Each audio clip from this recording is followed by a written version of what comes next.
لیکن آج ہم انہیں یہاں بٹھا کر ان سے بات کریں گے, ان سے پوچھیں گے کہ ان کی زندگی میں یہ چینج کیسے آیا, کیا وہ خود لائے, انہیں کسی نے مجبور کیا, کوئی مجبوری تھی, کوئی تکلیف تھی, کیا تھی, یا ایک ہوتا ہے نا کہ ایک روشن, ایک آنکھ کھلتی ہے انسان کی اور ایک روشن دن نظر آتا ہے اس کو, اور وہ روشن دن اس کی زندگی بدل دیتا ہے. چینج میں کبھی کبھی انسان کو بہت کچھ ہاتھ سے کھو دینا پڑتا ہے, جو سب کچھ اس کے پاس ہوتا ہے چلا جاتا ہے, اور کبھی کبھی ایسا ہوتا ہے کہ اس چینج پانے کے بعد, اس اپنی زندگی کو چینج کر دینے کے بعد آپ بہت کچھ پا لیتے ہیں جو شاید آپ ظاہری آنکھ سے نہیں دیکھ سکتے, لیکن وہ اللہ جانتا ہے اور آپ جانتے ہیں کہ آپ نے کیا پایا. تو آئیے ویلکم کرتے ہیں ایک ایسی پرسنالٹی کا جب وہ اس فیلڈ میں آئے تب سے لے کر اب تک لوگوں کے دلوں پر راج کر رہے ہیں, اور لوگوں کی محبت ان کے ساتھ ویسے ہی قائم ہے جیسے وہ جب وائٹل سائن کی شکل میں آئے تھے, اور اب ایک مختلف روپ میں آپ کے سامنے ہیں. تو آئیے ویلکم کرتے ہیں آپ کے پیارے جنید جمشید. فیضان محمد ہر شخص کی گردن پہ ہے احسان محمد, ہر شخص کی گردن پہ ہے احسان محمد, ہر سمت نظر آتا ہے فیضان. السلام علیکم, کیسے ہیں آپ؟ ٹھیک ٹھاک ہے؟ بالکل ٹھیک, تھینک یو. میں نے آپ کو کسی مارننگ شو میں پہلی کبھی نہیں دیکھا. میں آیا بھی نہیں پہلے. آیا بھی نہیں نا, پہلی دفعہ آپ ادھر تشریف لائے ہیں. کیونکہ میں ہماری جنرلی جو مارننگ شوز ہماری جو اینکرز کر رہی ہیں وہ میرے جو کنڈیشنز ہوتی تھیں اس پہ آنے کو تیار نہیں ہوتی تھیں. میں تیار ہو گئی تو آپ تیار ہو گئی بالکل. اور جیسے ابھی آپ بات کر رہی تھیں, آپ پوچھئے گا اپنے فینز سے کہ آپ اب کیسی لگ رہی ہیں, ان کے اوپینین ضرور لیجئے گا. اور یہاں میں ایک بات, آپ نے میرے لیے اتنی باتیں کی, میں اللہ مجھے اس لائق بنا دے, لیکن ایک بات میں ندا آپ کے کریڈٹ میں کرنا چاہتا ہوں. اچھا. وہ یہ ہے کہ آپ نے یہ سب کچھ میرے لیے نہیں کیا. آپ کا خیال ہے کہ یہ آپ نے میرے لیے کیا, یہ آپ نے میرے لیے نہیں کیا, کیونکہ اگر میں ایز وائٹل سائنز آتا تو میں وہی جنید جمشید ہوتا. ٹھیک ہے نا جی. یہ آپ نے, کیونکہ آپ میری زندگی میں محمد صلی اللہ علیہ وسلم کی سنتیں دیکھ رہی ہیں, آپ نے ان کی رسپیکٹ میں یہ سب کچھ کیا ہے. بالکل بالکل. تو یہ بات آپ کے ایمان والے ہونے کی نشانی ہے. بہت شکریہ آپ کا. میں اپنے سوالوں کا جو ایک وہ کہتے ہیں نا, پورا جو میں نے سوال اپنے ذہن میں سوچے ہوئے ہیں جو آپ سے کرنے ہیں, ان سے شروعات یہ کروں گی کہ سب سے پہلے جب آپ فیلڈ میں آئے وائٹل سائن کی شکل میں, دیوانے لوگ تھے آپ کے پیچھے, اور وہ ایک دیوانے پوری فین فالوئنگ کو چھوڑنا, بالکل کنارہ کشی اختیار کر لینا عروج پر, مطلب ہوتا ہے نا بہت سارے لوگوں کو میں نے جاتے ہوئے دیکھا ہے اللہ کی طرف, دین کی طرف, لیکن اگر میں ان جوانوں کو دیکھتی ہوں, ساری زندگی انہوں نے ہنگامے کیے, ہلڑ بازی کیے, پھر وہ کہتے ہیں نا 900 چوہے پورے ہو گئے, اس کے بعد انہوں نے دین کا رخ کر لیا, بڑھاپے میں جو ہے وہ بالکل اللہ والے ہو گئے. پھر میں دیکھتی ہوں ان سیلیبریٹیز کو جن کا ڈاؤن فال شروع ہو گیا, جو بہت کامیاب تھے, اس کے بعد آہستہ آہستہ ان کا ڈاؤن فال شروع ہوا تو انہوں نے پھر دین کی طرف راہ اختیار کر لی. آپ واحد ایک ایسے شخص ہیں جن کو, جو اگر آبزرو کرتے ہیں ہم, کہ جو اپنی پیک پر تھا اس وقت, اور اس وقت آپ نے اللہ کی رسی کو مضبوطی سے پکڑ لیا. I guess ندا, ایک ٹائم آتا ہے کہ شوبز میں بھی ایک ٹائم آتا ہے کہ آپ you start thinking what next,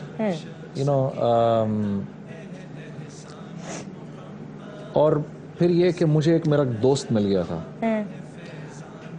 ابھی یہ اعلان ہو رہا تھا کہ وائٹل سائنس کا سانگ جو ہے دل دل پاکستان, بی بی سی نے ایک, جب یہ ملینیم ختم ہوا جی, تو بی بی سی نے ایک پریویو کیا تھرو آؤٹ دا ورلڈ, پوری دنیا میں انہوں نے کیا کہ بھئی پچھلی صدی کے سب سے مشہور گانے کون سے تھے.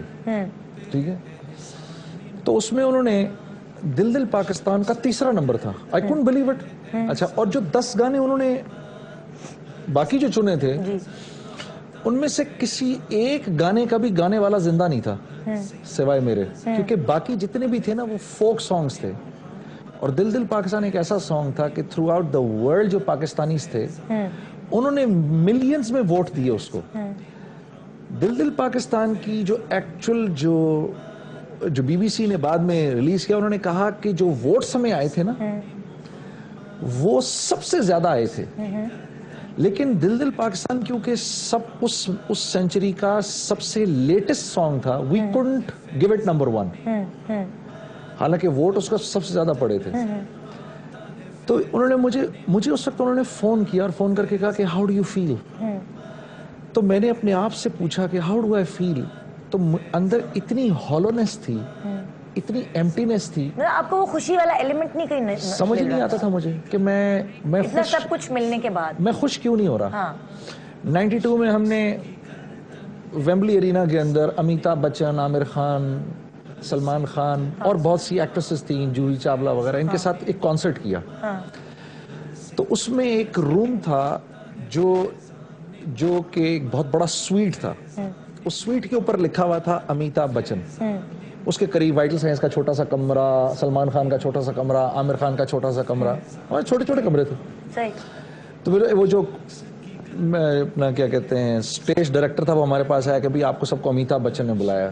تو ہم جب گئے نا اس کے کمرے کو انٹر کیا تو ایسے لگا کہ جیسے کسی محل میں آ گئے، ایسے میرے دل میں۔ اور آپ کی ان سے کیا بات ہوئی وہ ہم سنیں گے بریک کے بعد۔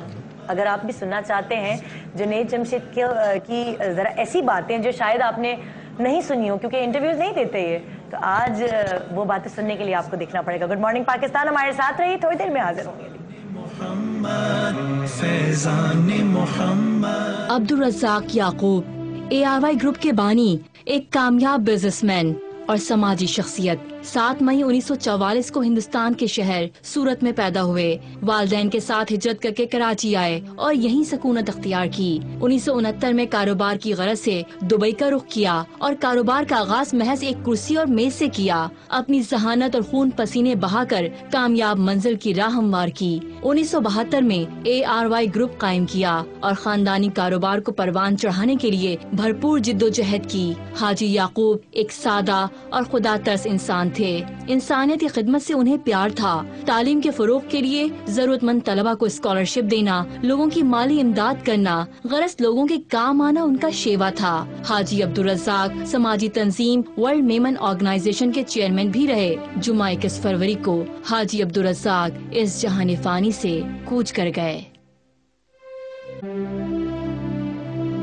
کا میدان ہو یا صوفیزم کے فروغ کی بات، میڈیا کی دوڑ ہو یا معاشرے میں مذہبی رجحان کو پروان چڑھانے کی عملی جدوجہد، حاجی عبدالرزاق کا نام ہمیشہ سنہری حروف سے لکھا جائے گا۔ اور پھر فنون لطیفہ میں ان کے انتقال کی خبر کا بجلی بن کر گرنا، اس شعبے میں بھی ان کی خدمات کا بھرپور اعتراف ہے۔ QTV جو ہے اس کے اوپر انہوں نے جس طرح سے مذہب کو یکجہتی دی، جس طریقے سے تمام فرقوں کو اور جتنے ہمارے انبیاء کرام، اولیاء کرام، خلفاء راشدین، شہداء کربلا، جتنے بھی انبیاء ہیں، جتنے اولیاء ہیں، عید میلاد النبی ہیں، محرم ہے، اور جتنے بھی 11ویں شریف ہے، اور خود حاجی صاحب کے بھائی بھی، رؤوف صاحب بھی، سب ان کے اداروں نے اس کام کو بہت پھیلایا دنیا میں۔ ہر شخص کی گردن پہ ہے احسان محمد، ہر شخص کی گردن پہ ہے احسان محمد، ہر سمت نظر آتا ہے Faizan. Welcome back, good morning Pakistan. اور آج ہم آپ مل رہے ہیں، بلکہ میرے ساتھ جنید جمشید صاحب یہاں بیٹھے ہیں، ان سے ہم مختلف باتوں پر بات کر رہے ہیں، گفتگو کر رہے ہیں۔ لیکن اس وقت ہماری بات جو ادھوری رہ گئی تھی کہ جب یہ امیتابھ بچن کے سویٹ میں پہنچے، آپ تھے یا باقی سارے ایکٹرز؟ ہم لوگ سارے ایکٹرز، انڈین ایکٹرز بھی، وائٹل سائنس بھی، سب۔ تو کیونکہ وہ ہمارے شو کے سب سے سینئر آرٹسٹ تھے، مین ایکٹ تھے، تو انہوں نے ہم کو سب کو ایسے بٹھا دیا اور ہمیں سمجھانے لگے کہ پروگرام کیسے کرنا ہے۔ تو جو انٹرسٹنگ بات تھی نا وہ یہ کہ مجھے یاد تھا ان کے کمرے کے باہر ایسے لکھا ہوا تھا امیتابھ بچن، بہت بڑا سویٹ۔ تو اس کو انٹر کرتے ہوئے مجھے ایسے خیال آیا کہ کیا کبھی ایسے ہو سکتا ہے کہ اس سویٹ کے باہر تمہارا نام لکھا ہوا ہو، وائٹل سائنس لکھا ہوا ہو یا جمشید لکھا ہو۔ پھر میرے دل نے ایسے ہنس کے کہا کہ کہاں میں اور کہاں امیتابھ بچن۔ لیکن ندا یہ 92 کی بات بتا رہا ہوں، 8 سال کے بعد ایسا ہو گیا کہ میں ویمبلی ارینا انٹر کر رہا تھا اور اسی ڈور کے باہر میرا نام لکھا ہوا تھا۔ جب میں اس ڈور میں انٹر کر گیا تو میں نے کہا میں خوش کیوں نہیں ہوں؟ تو کوئی خوشی ہونی چاہیے نا. یہ تو خواب تھا 8 سال یہ پہلے. تو 8 سال پہلے میرا خواب تھا.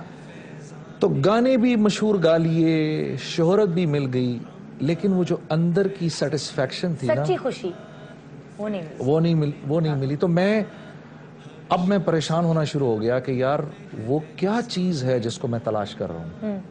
وہ چیز مجھے ایک دوست سے میں نے کہا کہ یار میں بس مجھے وحشت رہتی ہے, مجھے خوشی کیوں نہیں مل رہی. کبھی آپ نے اپنے ساتھیوں کے ساتھ ذکر کیا, سلمان کے ساتھ, ان لوگوں کے ساتھ میں ذکر کرتا تھا تو بس سے کہتے تھے نہیں یار ابھی ہم نے اور آگے جانا ہے. ندا, میں نے کبھی پاکستان کا نمبر 1 سنگر بننے کی خواہش نہیں تھی میرے دل میں.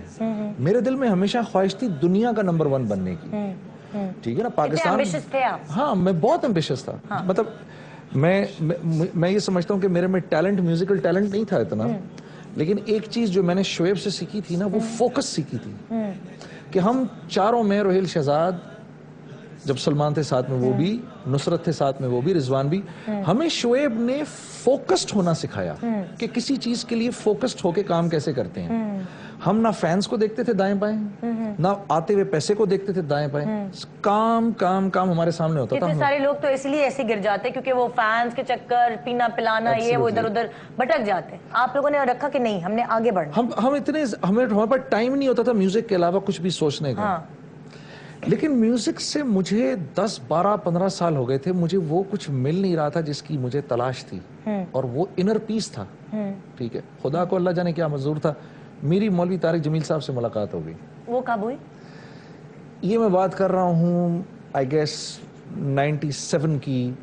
پاکستان کے 50 سال ہوئے تھے. اور آپ کہیں باہر گئے تھے یا یہیں پاکستان میں؟ میں پاکستان میں تھا, اور ہم نے ابھی مولا بنایا تھا. مولا ہو تیرا کرم, وائٹل سائنس نے بھی بنایا تھا, بہت مشہور ہوا تھا وہ سانگ بھی. اچھا وہ سانگ بنایا ہم نے, مولا تیرا کرم, وہ اچھا, اور وہ بھی ایک اندر سے ایک فیلنگ تھی کہ یا اللہ کچھ تو کر, اندر سے کچھ کر. مجھے تو نے سب کچھ دے دیا ہے, لیکن تو نے مجھے وہ کیوں نہیں دیا جو میں ڈھونڈ رہا ہوں. تو میں نے مولوی طارق جمیل صاحب سے جا کر جب ملا تو میں نے کہا کہ میرے پاس سب کچھ ہے جو ایک پاکستانی نوجوان جس کا سوچ بھی نہیں سکتا, تو میں اندر سے بے چین کیوں رہتا ہوں پھر بھی. تو کہنے لگے کہ تمہیں چوٹ لگی ہے سیدھے گھٹنے پر اور تم مرہم لگا رہے ہو الٹے گھٹنے پر. میں نے کہا جی وہ کیسے؟ کہنے لگے دیکھو اللہ نے انسان کو 2 چیزوں سے بنایا ہے, ایک جسم مٹی سے بنایا ہے اور روح آسمان سے آئی ہے, اور سکون چین کا تعلق روح سے ہے, جسم سے نہیں ہے. تو تم اپنے جسم کو تو اس کی خوراک دے رہے ہو, کیونکہ جسم مٹی سے تو اس کی ساری خوراک بھی مٹی میں ہے. ٹھیک ہے نا, کپڑے جو ہیں وہ بھی مٹی سے, کھانا وہ بھی مٹی سے, اور گھر میں جس میں رہتے وہ بھی مٹی سے, بھائی بہن عزیز رشتہ دار یہ بھی مٹی سے. روح اللہ کا امر ہے, یہ آسمانوں سے آئی ہے, اس کی غذا بھی آسمانوں پر ہے, زمین میں نہیں ہے. تو میں نے کہا تو روح کی غذا کیا ہے؟ روح کی غذا تو موسیقی ہے. کہنے لگے نہیں, روح کی غذا موسیقی نہیں, موسیقی تو نفس کی غذا ہے. ٹھیک ہے نا, روح کی غذا تو اللہ قرآن میں بتاتے ہیں الا بذکر اللہ تطمئن القلوب, کہ اگر تمہیں اپنے روح کی غذا چاہیے تو اس کے لیے تمہیں مجھ سے دوستی کرنی پڑے گی. تو میں نے کہا روح کی غذا کہاں ہے؟ کہا روح کی غذا قرآن میں ہے, روح کی غذا رسول اللہ کی زندگی کے اندر ہے. تم اس کو روح کا اس کا کھانا تو کھلاؤ, تم اس کو اس کا کھانا کھلاؤ, وہ تازہ دم ہو جائے گی اور تمہیں چین مل جائے گا. تو میں ایک دم سے مجھے اتنی پہلے ڈپریشن ہوئی اور پھر ایک دم سے مجھے تقویت مل گئی. تو میں نے کہا کہ ٹھیک ہے میں بھی مسلمان ہوں, اور میں اتنا ہی بڑا مسلمان ہوں, اور میں رسول اللہ سے اتنی ہی محبت کرتا ہوں, اور میں اللہ سے اتنی ہی محبت کرتا ہوں, تو میں کر کے دکھاؤں گا ان سے محبت, ایکچوئل کر کے دکھاؤں گا. تو میں نے تمہیں بتایا نا کہ مجھے اللہ نے فوکس کی دولت دی ہے. میں فوکس جس چیز پہ کرتا ہوں. کتنی دفعہ آپ طارق جمیل صاحب کے پاس گئے تو آپ کا ذہن بس پھر میں ملتا رہتا تھا ان سے فرام ٹائم ٹو ٹائم. جب آپ کو دل بے چین ہوتا تھا آپ ادھر چلے جاتے تھے؟ میں ادھر چلا جاتا تھا, یا پھر ایوری ناؤ اینڈ دین وہ مجھے فون کرتے تھے. میوزک چھوڑنے کا ارادہ میں نے پھر بھی نہیں کیا. اچھا, اور یہ میوزک چھوڑنے کا ارادہ کتنے ان سے ملاقاتیں ہونے کے بعد, کتنا عرصہ گزرنے کے بعد آپ نے فیصلہ کیا؟ 3-4 سال کے بعد. 3-4 سال کے بعد. کیونکہ میوزک بنتی ہے اس وقت جب میوزک بنانے کی فائر ہو اندر. ٹھیک ہے نا, میوزک بنانے کی فائر ہو. میں, روہیل شہزاد, شعیب, سلمان, نصرت, ہم سوتے جاگتے میوزک تھے.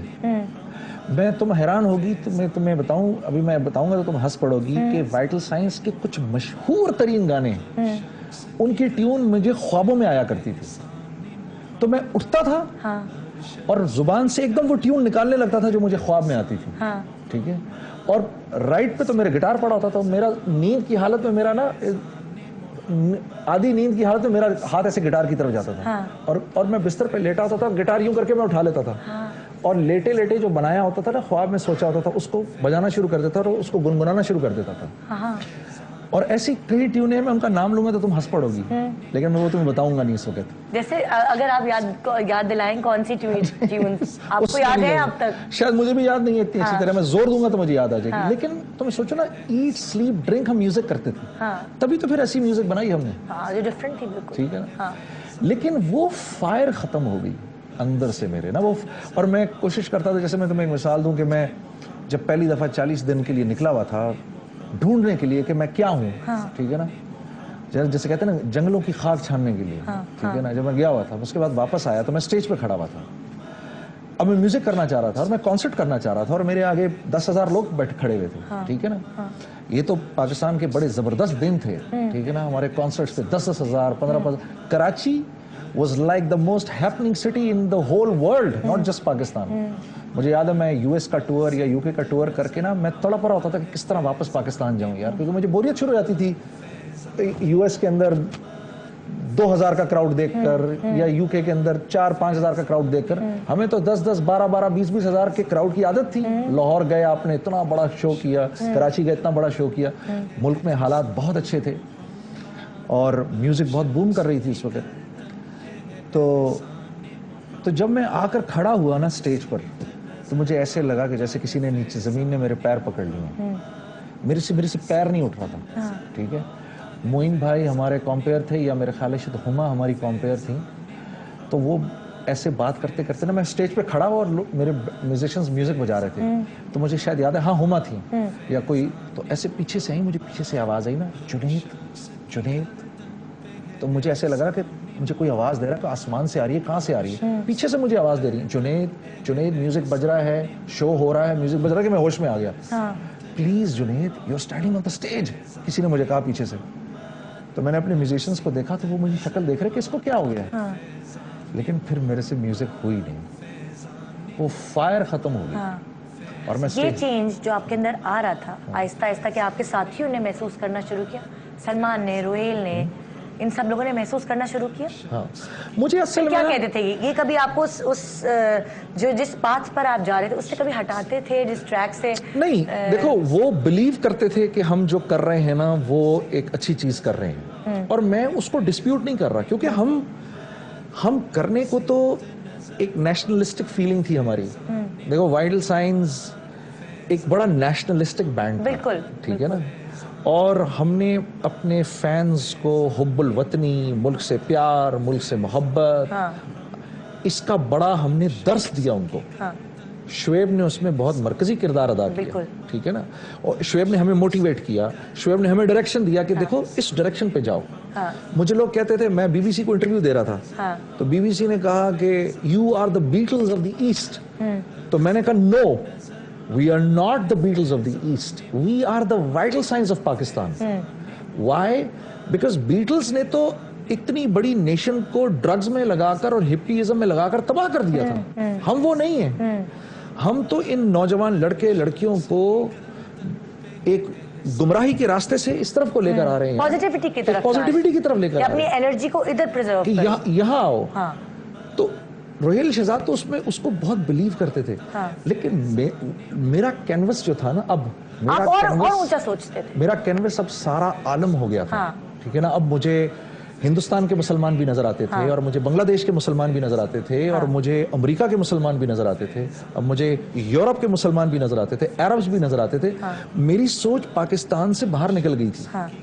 مجھے مولانا طارق جمیل صاحب نے کہا کہ تم ایک عالمی نبی کے عالمی امتی ہو, جو صرف پاکستان نہیں سوچو, سارا عالم سوچو, ٹھیک ہے نا.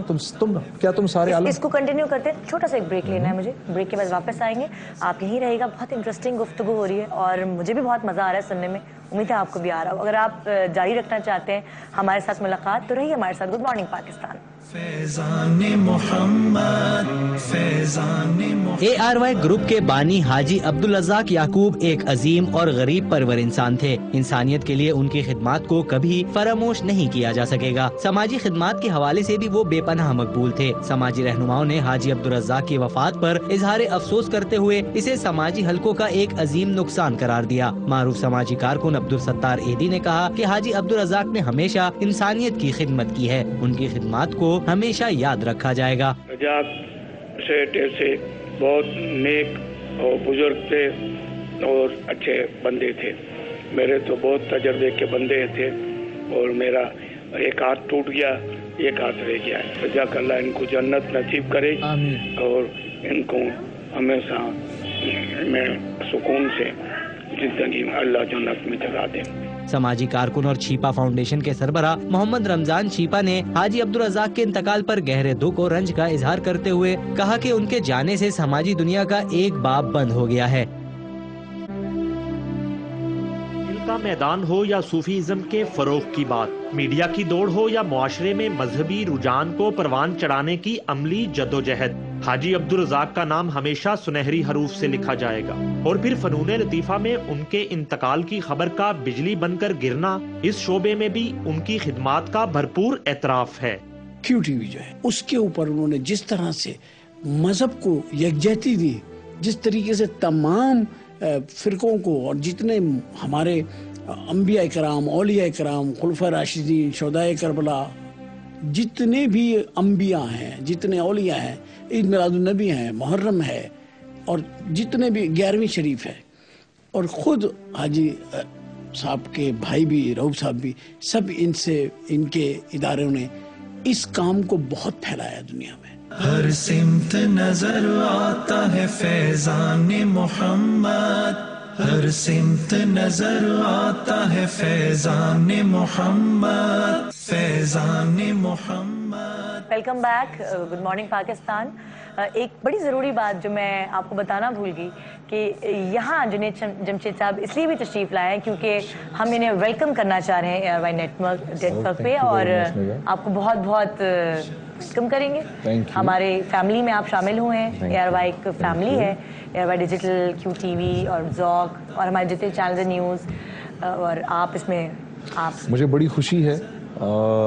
it's an honor for me, it's a pleasure for me, اور انشاءاللہ اپنی سی پوری کوشش ہوگی کہ جو بھی آپ لوگوں سے اور جو اپنے بڑوں سے سیکھا ہے اس کا فائدہ ہمارے ویورز کو ہو سکے. اور آپ نے مجھے اپنے پروگرام پہ بلایا، مجھے بہت آپ کا شکریہ. آپ میرے پروگرام پہ آئے، یہ میں آپ کا شکریہ کروں گی. اور ابھی پروگرام ختم تھوڑی ہو رہا ہے جو شکریہ ہم ایک دوسرے کو کرنا شروع ہو گئے. اچھا، جب آپ نے بالکل اپنی زندگی میں ایک چینج لانا شروع کیا تو میں نے آپ سے سوال کیا تھا کہ آپ کے دوست جو آپ کے کلیگس تھے ان کا کیا رد عمل تھا اس پر، کہ انہوں نے کیا کہا. ساتھ ساتھ یہی سوال میں ملاتے ہوئے کہوں گی، آپ کی فیملی، آپ کی بیوی، آپ کے امی ابو، آپ کے بچے، آپ کے بہن بھائی، انہوں نے کیا فیل کیا؟ کیا کبھی انہوں نے آپ کو روکا یا یہ ڈر گئے کہ یہ جو ساری شہرت ہے یہ سب ختم ہو جائے گا؟ کسی نے آپ کو سمجھانے کی کوشش کی؟ کیا آپ کو پازیٹیوٹی کی طرف مطلب کہا کہ نہیں تم بہت اچھا کر رہے ہو؟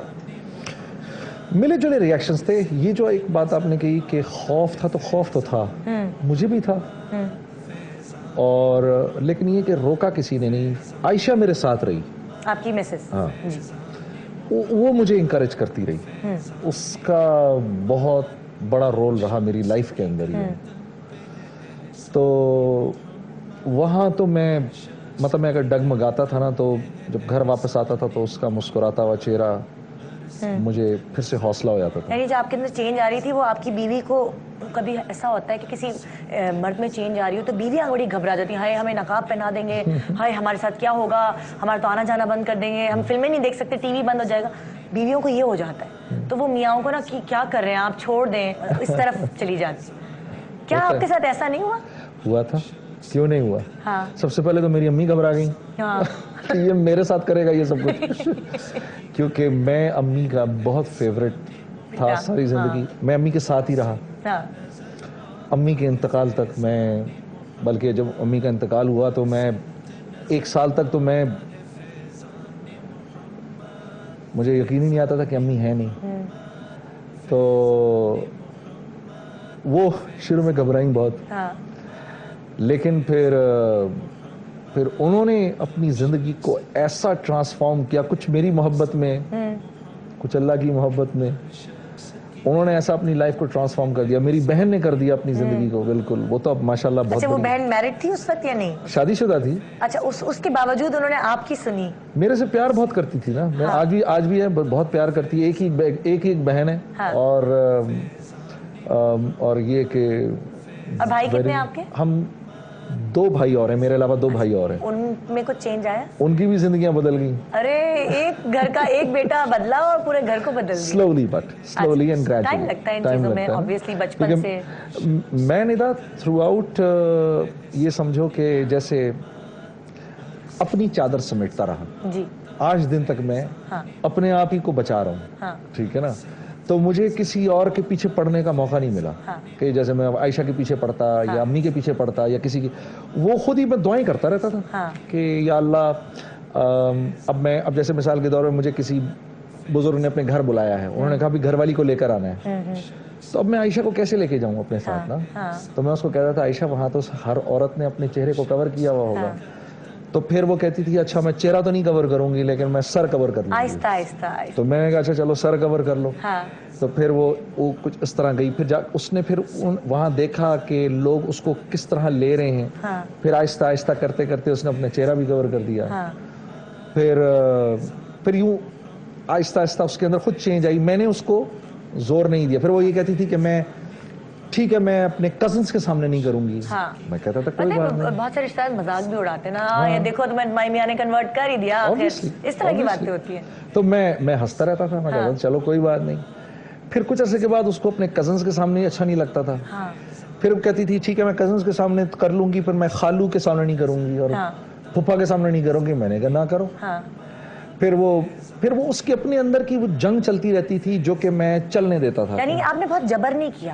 اگر سختی ہوتی نا تو پھر بندہ ریپیل کرتا ہے اس چیز سے. آپ نے آہستہ ریلیکس ہو کے پیشنس کے ساتھ جو ہے نا وہ. لیکن یہ بھی اس لیے کہ میں سختی کر دیتا اگر میرے پیچھے مجھے سمجھانے والے نہ ہوتے. ٹھیک ہے نا, سمجھانے والے مجھے سمجھاتے تھے کہ نہیں اس میں تم اپنے آپ کو دیکھو, تم خود کیا چیز تھے, تم نے خود 5 سال لیے توبہ کرنے میں. ندا میں نے جتنی دیر میں نے توبہ کرنے میں لی نا, میں نے اتنی دیر آج تک کسی کو کرتے نہیں دیکھی. اس لیے میں کسی پہ انگلی اٹھا نہیں سکتا. میں نے ہر ایک کو دیکھا کہ اس نے میرے سے پہلے توبہ کر لی, تھوڑے وقت میں کر لی, اللہ کو میرے سے زیادہ راضی کیا. میں تو خیر اللہ نے میری زندگی پر ایک وہ پردہ ڈالا ہوا ہے تو اس لیے ہم بچے ہوئے ہیں. تو وہ اور یہ ایک مسلسل جنگ ہے, یہ یاد رکھنا. یہ بات یہ بڑی اچھی ہے ان نوجوانوں کے لیے جن میں ایک دم چینج آتا ہے. جنہیں سب میں اس لیے کہنا چاہوں گی, میرے رشتہ دار تھے ان میں بھی ایسا ہوا. ان کے ساتھ کیا ہوتا تھا جب انہوں نے اپنی فیملی میں چینج لانا تھا نا تو وہ سختی کرتے تھے, اور جب کوئی سنتا نہیں تھا نا ان کو دورہ پڑتا تھا اور وہ نیچے گر جاتے تھے, ان کے منہ سے جھاگ نکلتی. یا اللہ رحم. وہ اتنے زیادہ ایکسٹریم پر ہو گئے تھے. تو میں یہ جو نوجوان سن رہے ہیں میں ان کو بھی آپ کے تھرو بتانا چاہوں گی کہ آپ نے بھی زندگی میں آہستہ آہستہ چینج لے کر آئے اور لوگوں کو آہستہ آہستہ اس کی طرف مائل کیا. لوگ اتنے زیادہ ایکسٹریم پر ہو جاتے ہیں کہ جب ان کی کوئی بات نہیں سنتا نا تو اپنے آپ کو نقصان پہنچاتے ہیں. وہ صاحب دیواروں پہ سر مارتے تھے, ٹی وی ہٹاؤ, ٹی وی بند کرو, ٹی وی نکالو گھر سے, ڈر کے مارے کہ میرا بیٹے کو کچھ ہونا جائے. ماں نے, بہوؤں نے, باقی اور سب نے ٹی وی نکال دیا. تو ان کے سر پہ چوٹ لگی ہے سب اسی وجہ سے. اس پر آپ کیا کہیں گے ان نوجوانوں کے؟ دیکھو ندا, ہر ایک کے لیے نا ایک مختلف دوائی کی ضرورت ہوتی ہے. ہر بیمار کے لیے نا ایک مختلف, جیسے مجھے اریتھرومائسین سے ریاکشن ہو جاتا ہے تو وہ بیماری میرے لیے جس کے لیے اریتھرومائسین کی ضرورت ہے ڈاکٹر مجھے کوئی اور اینٹی بایوٹک دے دیتا ہے. تو ہر جگہ مختلف بیماریاں چلی. کہیں پر سر دیوار میں مارنے پڑتے ہیں, کہیں پر ہاتھ جوڑنے پڑتے ہیں, کہیں پر پیار کرنا پڑتا ہے, کہیں پر روٹھنا پڑتا ہے. تو یہ مختلف طریقے ہیں. کسی پر کوئی چیز کام کر جاتی ہے, کسی پر کوئی چیز کام کر جاتی ہے. اس لیے میں کسی پر انگلی نہیں اٹھاتا. ہاں لیکن سب سے مؤثر طریقہ جو ہے وہ یہی ہے کہ آپ خود ایک ایگزامپل بن کے رہیں. ٹھیک ہے نا. میں دوستوں کو یہ سمجھاتا ہوں کہ سارا تقوی اپنی ذات کے لیے ہے. ابھی جیسے تم نہیں کہہ رہی تھی شروع کے پروگرام کے شروع میں کہہ رہی تھی کہ کچھ لوگ ہوتے ہیں کہ وہ خود تو مشورے دیتے ہیں لیکن اپنے اوپر نہیں لیتے. تو سارا تقوی جو ہے نا وہ میری اپنی ذات کے لیے ہے, اور ساری آسانیاں جو ہے نا وہ اوروں کے لیے ہیں. میں اگر میں نے اپنے اوپر آسانیاں لگانی شروع کر دی تو پھر بات خراب ہو جائے گی. یہ تو ہے. تو پھر یہ جیسے رسول اللہ صلی اللہ علیہ وسلم تھے, ساری شروع میں آپ کے کتنے رشتہ دار کلمہ پڑے بغیر چلے گئے, ٹھیک ہے نا, تو آپ نے ان میں سے کسی کے ساتھ زود و کوب نہیں کیا, کچھ نہیں, مسلسل پیار سے سمجھاتے رہے, مان جاؤ. ہاں ان کے نہ کرنے پر بعد میں آپ کو افسوس ضرور ہوا, لیکن آپ ایک ایگزامپل بنے رہے, ٹھیک ہے نا.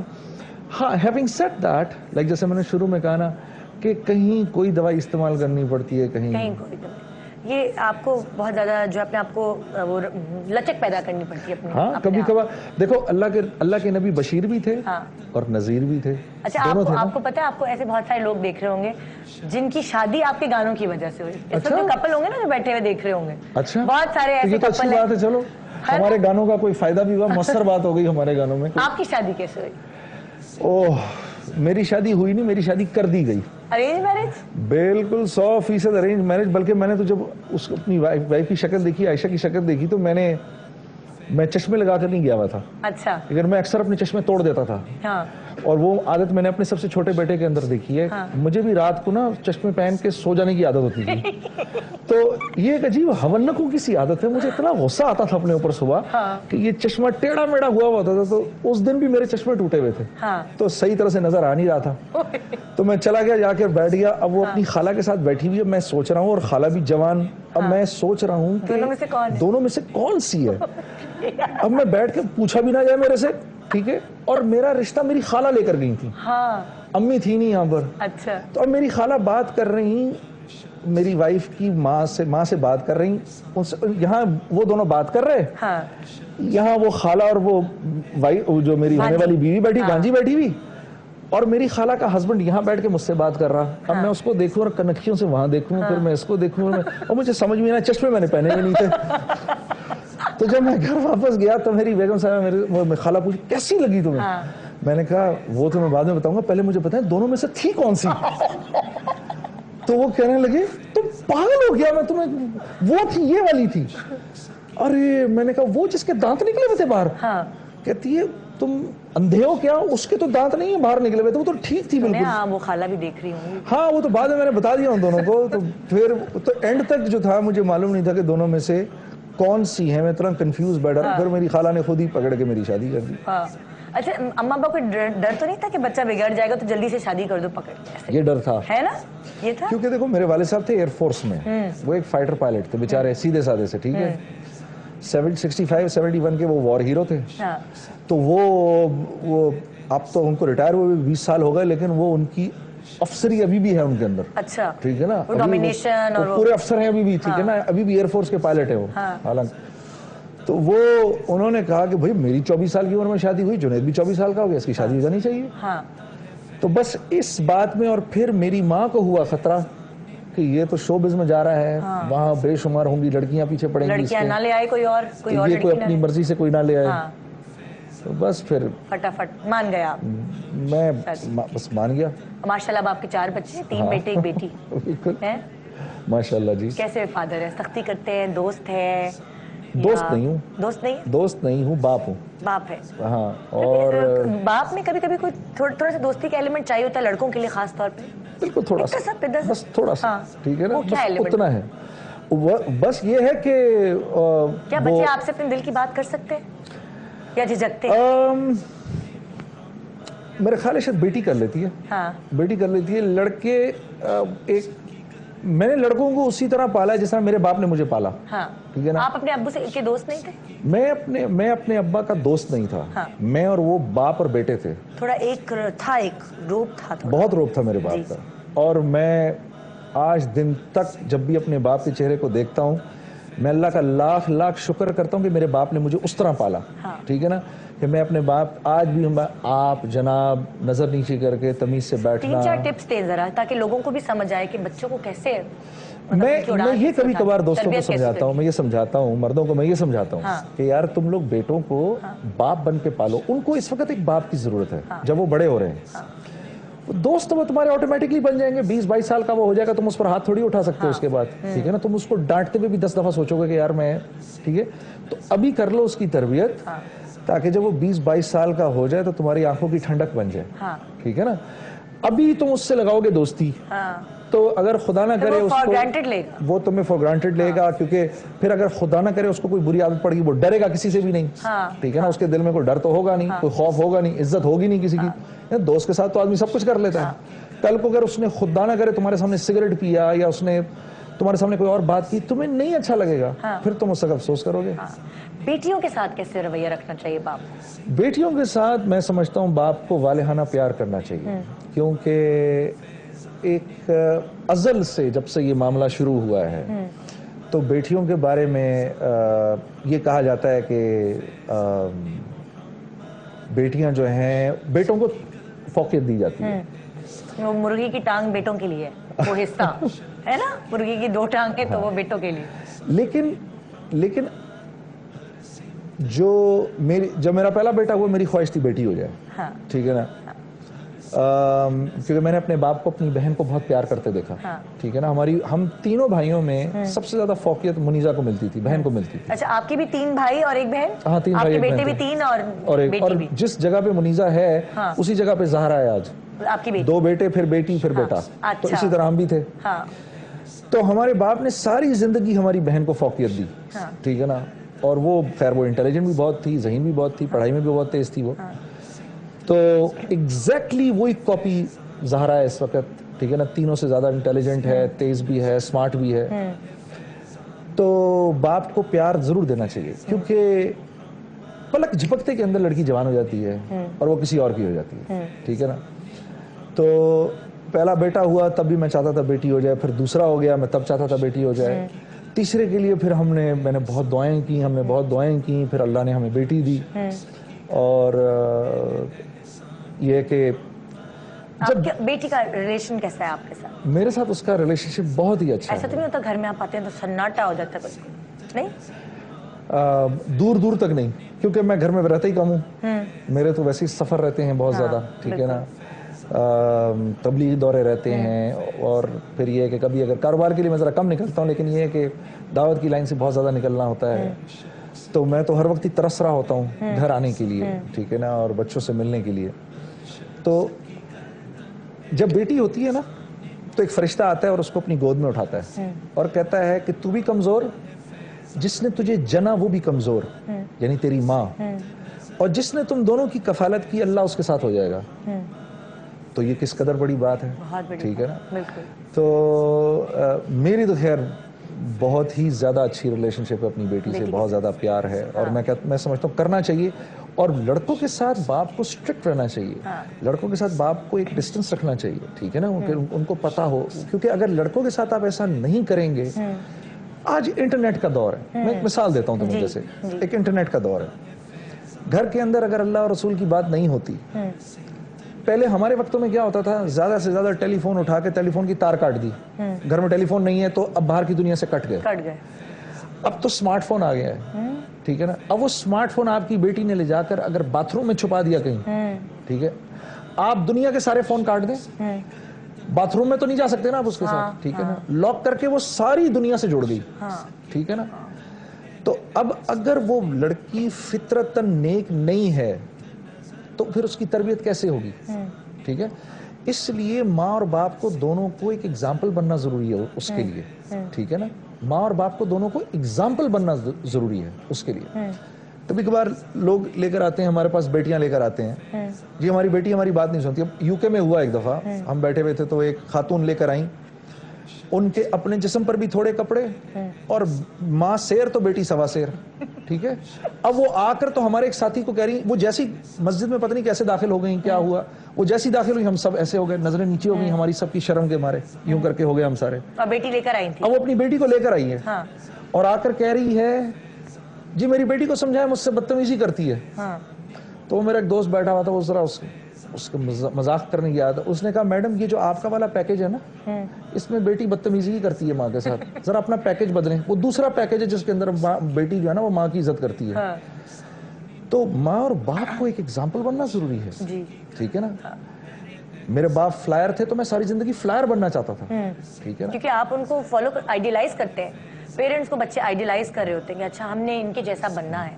ہم بریک پہ جا رہے ہیں اور یہ بڑی ضروری گفتگو ہو رہی ہے, ایک پریکٹیکل گفتگو ہے. اگر ہم اس کو پریکٹیکلی لیں اور مذہب کو پریکٹیکلی اپنی زندگی میں شامل کریں, صرف پڑھنے کی حد تک یا نماز پڑھنا, ہمارا مذہب بہت پریکٹیکل لاجیکل مذہب ہے, اس کو اگر اس طرح فالو کریں تو کیا ہی بات ہے, زندگی خود بخود سنور جائے گی.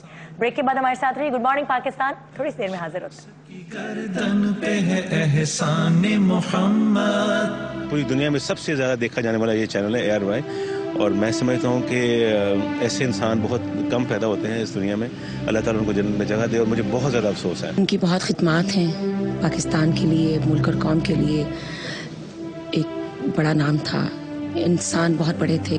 ہزاروں دکھی اور مستحق افراد کے مسیحا حاجی عبدالرزاق ہم میں نہیں رہے, مگر ان کی بے کسوں, لاچاروں اور ملک و قوم کے لیے خدمات ہمیشہ یاد رکھی جائیں گی. کیمرہ مین سید مہتاب کے ساتھ نعیم حنیف, ARY نیوز, لاہور. کہ اپنے لیے تو ہر آدمی جیتا ہے, جینا تو چاہیے سب کے لیے.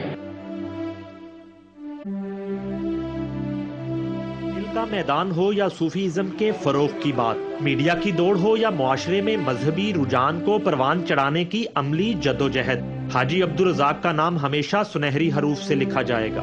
اور پھر فنون لطیفہ میں ان کے انتقال کی خبر کا بجلی بن کر گرنا, اس شعبے میں بھی ان کی خدمات کا بھرپور اعتراف ہے. QTV جو ہے اس کے اوپر انہوں نے جس طرح سے مذہب کو یکجہتی دی, جس طریقے سے تمام فرقوں کو اور جتنے ہمارے انبیاء کرام, اولیاء کرام, خلفاء راشدین, شہداء کربلا, جتنے بھی انبیاء ہیں, جتنے اولیاء ہیں, عید میلاد النبی ہیں, محرم ہے, اور جتنے بھی 11ویں شریف ہے, اور خود حاجی صاحب کے بھائی بھی, رؤوف صاحب بھی, سب ان سے ان کے اداروں نے اس کام کو بہت پھیلایا دنیا میں. احسان محمد ہر شخص کی گردن پہ ہے احسان محمد. ایک نعت میں نے شروع میں پڑھی تھی, بڑا لوگوں نے اس کو پسند کیا, اور یہ سب سے پہلی نعت ہے جو میں نے پڑھی. میں آپ لوگوں کے سامنے پڑھتا ہوں, اور میں انشاءاللہ اس کا آنے والے وقتوں میں ARY پہ انشاءاللہ اس کا ویڈیو بھی کروں گا. محمد قریب آ رہا ہے, محمد کا روضہ قریب آ رہا ہے, بلندی پہ اپنا نصیب آ رہا ہے. فرشتوں یہ دے دو پیغام کو کہ خادم تمہارا سعید آ رہا ہے, کہ خادم تمہارا سعید آ رہا ہے. مدینہ مدینہ مدینہ مدینہ بڑا لطف دیتا ہے نام مدینہ. مدینہ مدینہ مدینہ مدینہ بڑا لطف دیتا ہے نام مدینہ. وفا تم نہ دیکھو گے ہرگز کسی میں, زمانہ وہ ایسا قریب آ رہا ہے. حفاظت کرو اپنے ایمان دین کی, زمانہ بہت ہی عجیب آ رہا ہے. محمد کا روضہ قریب آ رہا ہے, بلندی پہ اپنا نصیب آ رہا ہے. تمہیں کچھ خبر ہے کہاں جا رہا ہوں, تمہیں کچھ خبر ہے کہاں جا رہا ہوں, رسول خدا ہے وہاں جا رہا ہوں. تمہیں کچھ خبر ہے میں کیا پا رہا ہوں, محبت کا ان کی مزہ پا رہا ہوں. چلو جا کے رہنا مدینے میں اب تو, چلو جا کے رہنا مدینے میں، اب تو قیامت کا منظر قریب آ رہا ہے۔ فرشتوں یہ دے دو پیغام ان کو کہ خادم تمہارا سعید آ رہا ہے، کہ خادم تمہارا سعید آ رہا ہے، محمد کا روضہ قریب آ رہا ہے۔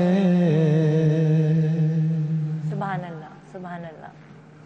ایک سوال جو میں آپ سے کرنا چاہ رہی تھی، آج کل دیکھیں بہت زیادہ ریشو بڑھ گیا ہے، اسپیشلی پہلے سننے میں آتا تھا ویسٹ میں بہت ڈیورسز کا ریٹ ہے، لیکن پاکستان میں بھی اب اتنی ڈیورسز ہو رہی ہیں، میاں بیوی کے جھگڑے لڑائیاں بہت سننے میں آتی ہیں۔ آپ کو کیا لگتا ہے کیا وجوہات ہے؟ خواتین کی کیا غلطی ہے، مرد حضرات کی کیا غلطی ہے جو یہ ایک دم بڑھتا چلا جا رہا ہے؟ ایکسٹرا میرٹل افیئرز بہت بڑھ گئے ہیں۔ نیتا دیکھو، سب سے پہلے تو ایک ضروری بات بتانا لوگوں کو ضروری ہے، وہ یہ کہ ویسٹ میں جو انسٹیٹیوشن آف میرج ہے نا، وہ بالکل ختم ہو چکی ہے۔ انسٹیٹیوشن آف میرج ختم ہو چکی ہے۔ وہاں پر ایکسٹرا میرٹل افیئر انکریج کیا جاتا ہے اور میرج ڈسکریج کی جاتی ہے۔ جو ہمارا معاشرہ ہے، اس معاشرے میں تم نے دیکھا ہے کہ کبھی ان امپلائمنٹ کا نعرہ نہیں لگتا، ٹھیک ہے نا، اور جو لگاتا بھی ہے فیل ہو جاتا ہے۔ کیا وجہ ہے؟ Because marriage of institution intact ہے ابھی بھی، ٹھیک ہے نا۔ ہمارے یہاں ایکسٹرا میرٹل افیئر ڈسکریج کیا جاتا ہے، میرج انکریج کی جاتی ہے۔ اور جب بیٹا بڑا ہو جاتا ہے تو باپ کی پھر بھی یہ خواہش ہوتی ہے کہ یہ میرے پاس رہے، ٹھیک ہے نا۔ وہاں بیٹا ذرا بڑا ہوا، بیٹی ذرا بڑی ہوئی، ڈزنٹ میٹر، لات مارتے ہیں، گھر سے نکال دیتے ہیں، اب جاؤ جا کے خود زندہ رہو کسی طرح بھی۔ اور جب ماں باپ بوڑھے ہو جاتے ہیں تو پھر بیٹے کی یہ خواہش ہوتی ہے کہ ماں باپ میرے ساتھ رہیں، میں ان کی خدمت کروں۔ یہ وہ بانڈیج ہے بہت بڑا اس معاشرے کا کہ جس کی وجہ سے اس معاشرے میں ابھی بھی قدریں زندہ ہیں۔ حالانکہ جو حالات ہیں لگتا ہے کہ ختم ہو جائے گا، لیکن شاید اس معاشرے کے ان قدروں کی وجہ سب سے بڑی وجہ اس معاشرے میں اس میں زندگی کی روح آج کیوں ہے، is because of institution of marriage۔ شیطان کے قریب سب سے بڑا کام جو ہے وہ کسی کو قتل کروانا بھی نہیں ہے، نماز چھڑوانا بھی نہیں ہے، وہ میاں بیوی کا آپس میں جھگڑا کروانا ہے۔ کیوں؟ کیونکہ جیسے ہی جھگڑا ہوتا ہے گھر برباد ہو گیا، ٹھیک ہے نا، میاں الگ بیوی الگ۔ اب اس میں کچھ بیسک چھوٹی چھوٹی سی غلطیاں کرتے ہیں مرد بھی اور عورتیں بھی۔ مرد کی سب سے بڑی غلطی کیا ہوتی ہے؟ مرد کی سب سے بڑی غلطی ہوئی، ابھی یہ شادی ہوئی، شادی ہو کے بیوی گھر آئی ہے تو سٹارٹ وہ کہاں سے لیتا ہے؟ سٹارٹ لیتا ہے وہ، دیکھو میری فکر نہیں کرنا، میرے ماں باپ کی خدمت کرنا۔ بھائی کیوں کرے وہ تیرے ماں باپ کی خدمت؟ کیا تو میڈ لایا گھر کے اندر؟ تو ایک بیوی لایا ہے، ٹھیک ہے، کیا تو اس کے ماں باپ کی خدمت کرنے کو تیار ہے؟ تو فوراً کہے گا اس کا بھائی کرے گا، ٹھیک ہے نا۔ وہ تو تیرے ماں باپ کو تو جانتی ہی نہیں، ملی نہیں وہ تیرے ماں باپ سے کبھی، وہ کیوں کرے تیرے ماں باپ کی خدمت؟ اب اس سے خدمت اگر کروانی ہے تو اس کا کیا طریقہ ہے کہ اس سے اتنی محبت کرو کہ تمہاری محبت میں ڈوب کے وہ تمہارے ماں باپ سے پیار کرے، یعنی تمہاری محبت کی وجہ سے تم سے جڑی ہوئی چیزوں سے اسے پیار ہو، اس سے پیار ہو، ٹھیک ہے۔ یہ مین چیز ہے، سب سے بڑی چیز یہ ہے، ٹھیک ہے۔ عورت سے کیا غلطی ہوتی ہے؟ عورت سے غلطی یہ ہوتی ہے کہ جیسے ہی وہ اس گھر میں آتی ہے اس کی سب سے پہلی خواہش یہ ہوتی ہے، وہ یہ بھول جاتی ہے کہ میرا جو شوہر ہے اس کی ماں بھی ایک عورت ہے، وہ یہ ایک دم بھول جاتی ہے غلطی سے، ٹھیک ہے نا، کیونکہ وہ جوان ہوتی ہے، اپنی جوانی کی ایگزوبرنس میں اس کی سب سے پہلی خواہش یہ ہوتی ہے کہ یہ پورا کا پورا میرا ہو جائے، ٹھیک ہے۔ وہ یہ بھول جاتا ہے کہ جس مرد کو تو 25 منٹ میں پٹانے کے چکر میں ہے وہ 25 سال سے اس کے ساتھ رہ رہا ہے، ٹھیک ہے نا۔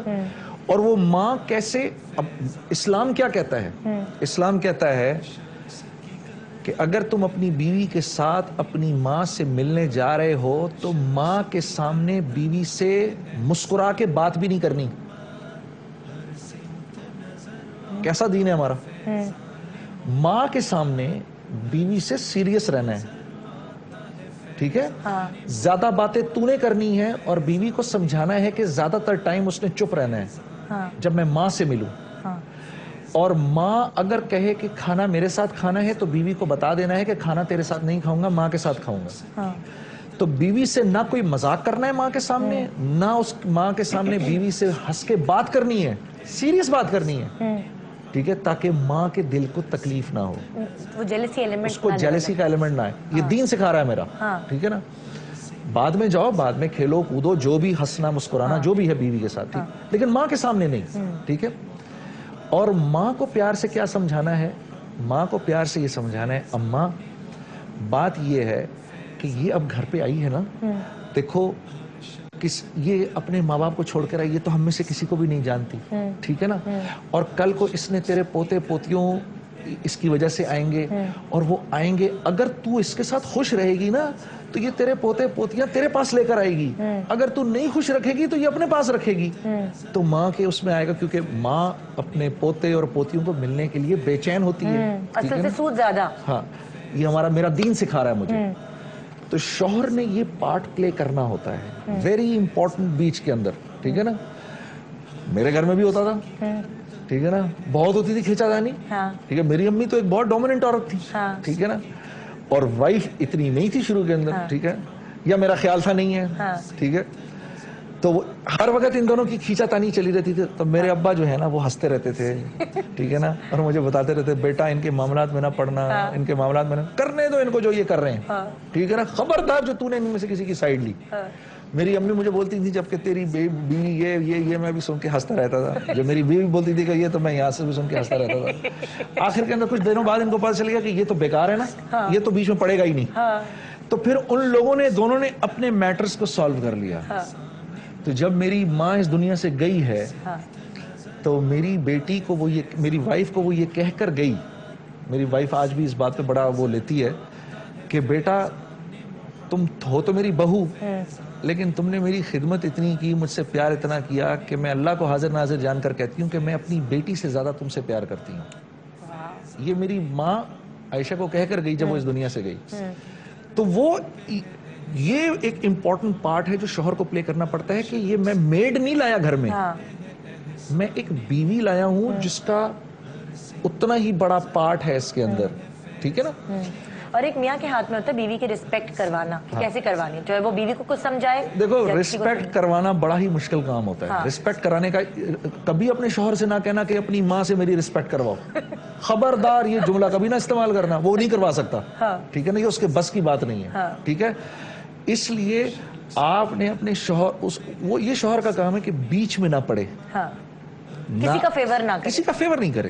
فیور نہیں کرے تو پھر آپ ایک وقت آئے گا کہ آپ نے اس کی ماں کے ساتھ لڑنا ہے بیٹھ کے، ٹھیک ہے نا، یا اس کی ماں نے آپ کے ساتھ لڑنا ہے. یہ لڑائی 2 3 4 5 دنوں کے بعد خود ٹھنڈی پڑ جاتی ہے. آپ کو بھی سمجھ میں آ جائے گی کہ یہ میری سائڈ نہیں لے گا، ان کو بھی سمجھ میں آ جائے گی کہ یہ میری سائڈ نہیں لے گا. تو آپس میں اچھا پھر ایک ذرا مشکل کام بھی کرنا پڑتا ہے. وہ یہ کرنا پڑتا ہے کہ وہ جائے اپنی ماں کے پاس اور اپنی ماں کے پاس جا کر آپ کی جھوٹی بات ان کو بتائے. آپ کو پتہ ہے وہ آپ کی بڑی تعریف کر رہی تھی، ٹھیک ہے نا، کہ وہ تو یہ کہہ رہی تھی آپ کے بارے میں، اچھا ہاں جی وہ تو یہ کہہ رہی تھی آپ کے بارے میں، اور تمہارے پاس آئے اور آ کر کہے کہ امی تو یہ کہہ رہی تھیں کہ ایسا لگتا ہے گھر میں بیٹی آ گئی، ٹھیک ہے نا. اب آپ بھی جانتی ہیں جھوٹ بول رہا ہے اور وہ بھی جانتی ہیں جھوٹ بول رہا ہے، دل کو خوشی ملے گی، پھر بھی دل کو خوشی ملے گی، پھر بھی جوڑ پیدا ہو جائے گا. تو ان چیزوں کی وجہ سے انسٹیٹیوشن آف میرج اسٹرانگ رہتی ہے، انسٹیٹیوشن آف میرج اسٹرانگ رہتی ہے.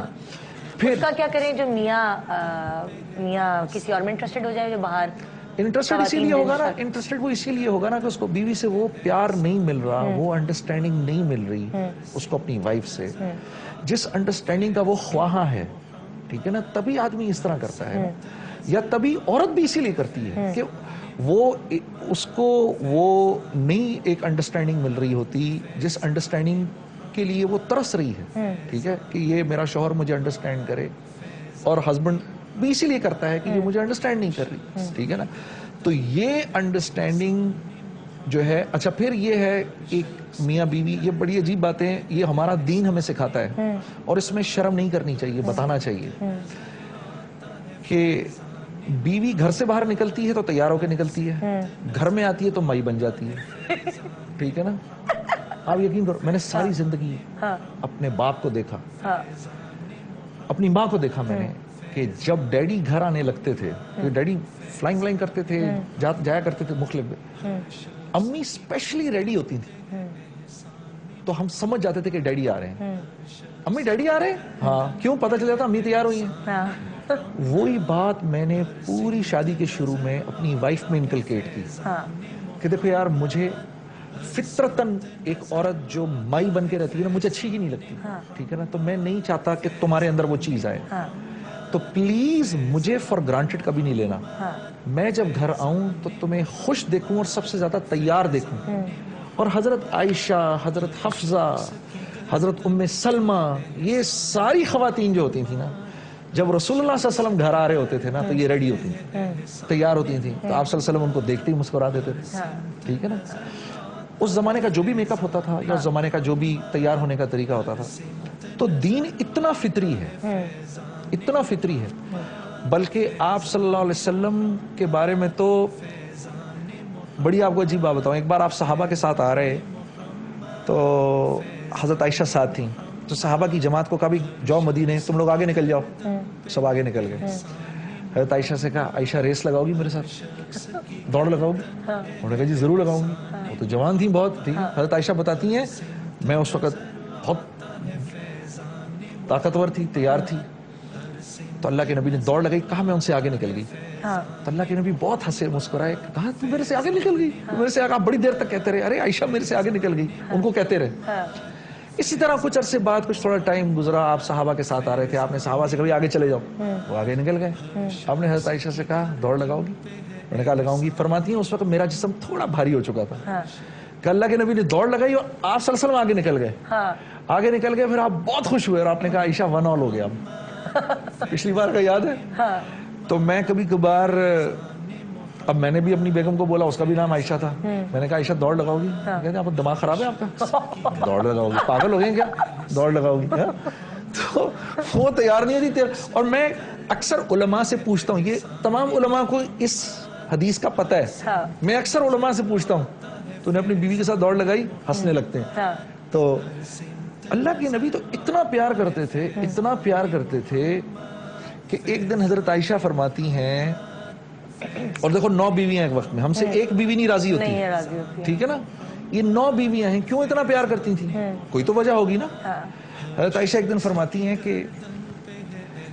کہ مصر کی عورتوں نے یوسف علیہ السلام کو دیکھ کر اپنی انگلیاں کاٹ لیں. مصر کی عورتوں نے، وہ کتنے خوبصورت ہوں گے.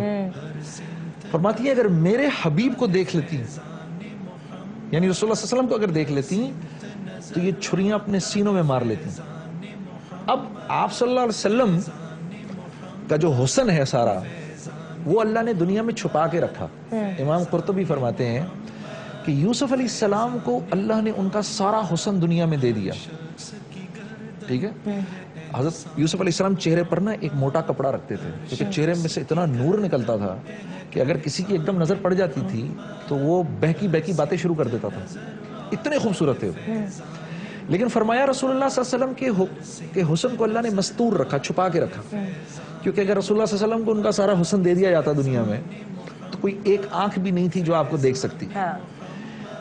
تو یہ آپ صلی اللہ علیہ وسلم، یہ حضرت عائشہ اپنے دل کے جذبات بیان کر رہی ہیں. یعنی کہ میں اپنے حبیب سے اتنی محبت کرتی ہوں تو ان جذبات کو بیان کر رہی ہیں بیسیکلی، کہ اگر مصر کی عورتیں دیکھ لیتی ہیں تو سینے میں چھری مار لیتی ہیں. تو یہ بیوی سے پیار، بیوی سے ہنسنا، مسکرا کے رہنا اس کے سامنے. ایک آخری بات تمہیں بتاتا ہوں، یہ بڑی انٹرسٹنگ بات ہے. ایک دفعہ کسی نے حضرت ہند بن ابی حالہ سے پوچھا کہ رسول اللہ صلی اللہ علیہ وسلم کیسے تھے، ویسے عام حالت میں کیسے ہوتے تھے؟ تو فرمانے لگے کہ ایک گہری سوچ میں بیٹھے رہتے تھے، ایک گہری سوچ میں بیٹھے رہتے تھے، غم میں بیٹھے رہتے تھے. یہی سوال کسی نے حضرت عائشہ سے پوچھ لیا کہ رسول اللہ صلی اللہ علیہ وسلم کیسے تھے؟ تو فرمانے لگی ہر وقت مسکراتے رہتے تھے، ہر وقت مسکراتے رہتے تھے، ہر وقت ہنستے رہتے تھے، خود بھی ہنستے تھے، ہمیں بھی ہنساتے تھے. تو یہ بھی ایک بہت بڑا سبق ہے بھائی کہ باہر کی جو غم، غصے، مشکلات، مصیبتیں آفس کے، اس کو گھر میں نہیں لے کر آؤ. تو پھر آپ کی گھر والی آپ کے ساتھ اچھی رہے گی، خود بخود راضی ہو جائے گی. بالکل. بریک پہ جا رہے ہیں، بریک کے بعد واپس آئیں گے.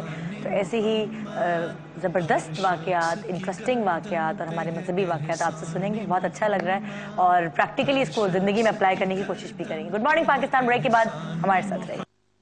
عبدالرزاق یعقوب ARY گروپ کے بانی، ایک کامیاب بزنس مین اور سماجی شخصیت. 7 مئی 1944 کو ہندوستان کے شہر سورت میں پیدا ہوئے. والدین کے ساتھ ہجرت کر کے کراچی آئے اور یہیں سکونت اختیار کی. 1969 میں کاروبار کی غرض سے دبئی کا رخ کیا اور کاروبار کا آغاز محض ایک کرسی اور میز سے کیا. اپنی ذہانت اور خون پسینے بہا کر کامیاب منزل کی راہ ہموار کی. 1972 میں ARY گروپ قائم کیا اور خاندانی کاروبار کو پروان چڑھانے کے لیے بھرپور جد و جہد کی. حاجی یعقوب ایک سادہ اور خدا ترس انسان تھے. انسانیت کی خدمت سے انہیں پیار تھا. تعلیم کے فروغ کے لیے ضرورت مند طلبہ کو اسکالرشپ دینا، لوگوں کی مالی امداد کرنا، غرض لوگوں کے کام آنا ان کا شیوا تھا.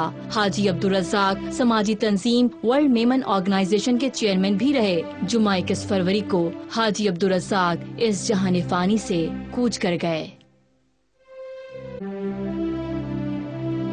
کا میدان ہو یا صوفیزم کے فروغ کی بات، میڈیا کی دوڑ ہو یا معاشرے میں مذہبی رجحان کو پروان چڑھانے کی عملی جدوجہد، حاجی عبدالرزاق کا نام ہمیشہ سنہری حروف سے لکھا جائے گا. اور پھر فنون لطیفہ میں ان کے انتقال کی خبر کا بجلی بن کر گرنا اس شعبے میں بھی ان کی خدمات کا بھرپور اعتراف ہے.